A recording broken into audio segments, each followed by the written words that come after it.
Okay, welcome back to the last video of today. What this is basically how to detail the actual loco. I've installed the chip in the previous video and that's all working fine. I'll show you that later. However, now we're going to look at actually detailing this locomotive with the parts supplied. Okay, so what you've got then is the bag there with all the bits and bobs in it. Okay, just going to tip those out so we know what we've got and what we're dealing with. Okay, so you've got like snow plough, I think they're called valances. You get two blank ones and then two for obviously if you're fitting couplings. So what we've got to do first is decide which end you're going to detail, because one will be your running end, you need a coupling on it, and the other one will be for show, so basically your running end. Okay, I'm going to actually choose this end to super detail.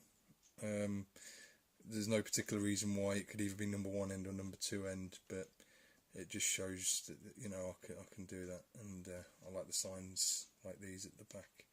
Okay, so first thing we've got to do is take this coupling out because it's not going to be needed.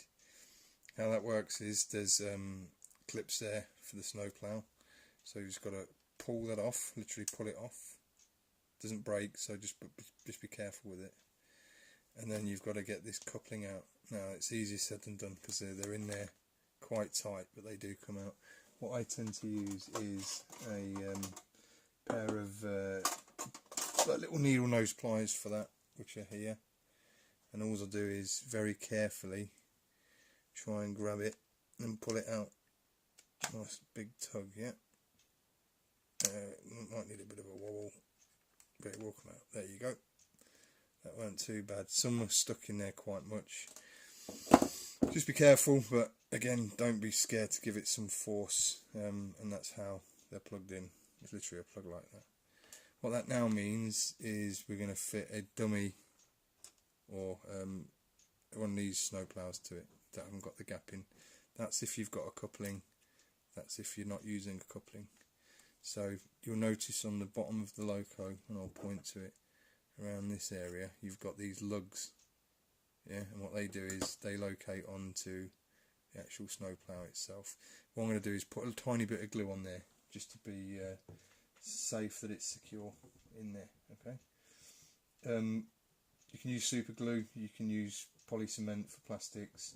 What I actually use is Araldite, which I've previously mixed. I'll show you that.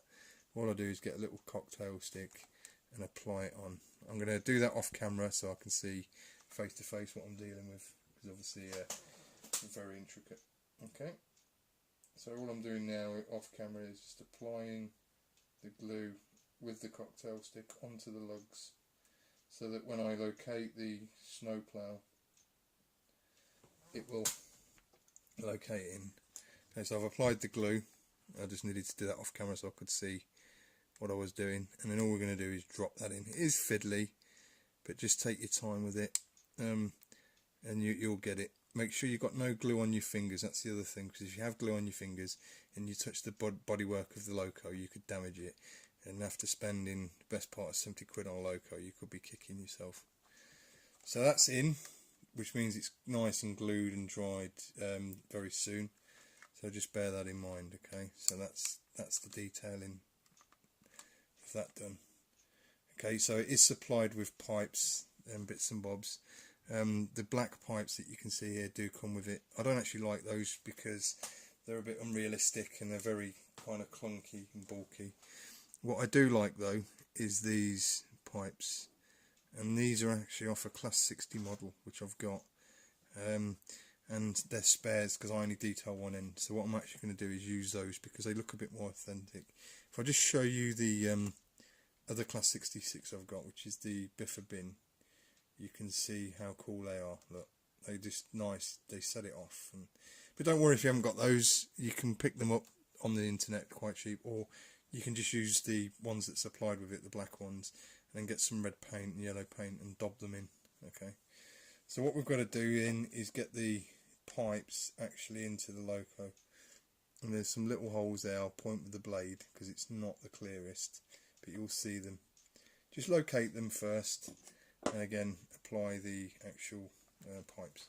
just going to again do that off camera. The reason being is so I can see it, because obviously it's very fiddly, but just got to make sure you get the right one in the right place. So the red one goes in the top housing and the yellow one goes in the bottom housing. Just make sure they go in properly and don't move about or anything like that. Okay, so here we go. This is the not so fun bit because it is quite awkward, but once you've done it a couple of times, you get better at it, and more to the point, the results speak for themselves after you've super detailed it. I think it's just adds that little bit of realism to it and a bit more, focus on the loco, and it makes it stand out from all the others. So what I'm doing now is I'm just literally lining it up with the needle nose. I will show you what to do. So I get the needle nose like that, and I'm literally going to plug it in. But I'm going to do that off camera because, like I say, I need to aim properly with it, and it is quite fiddly.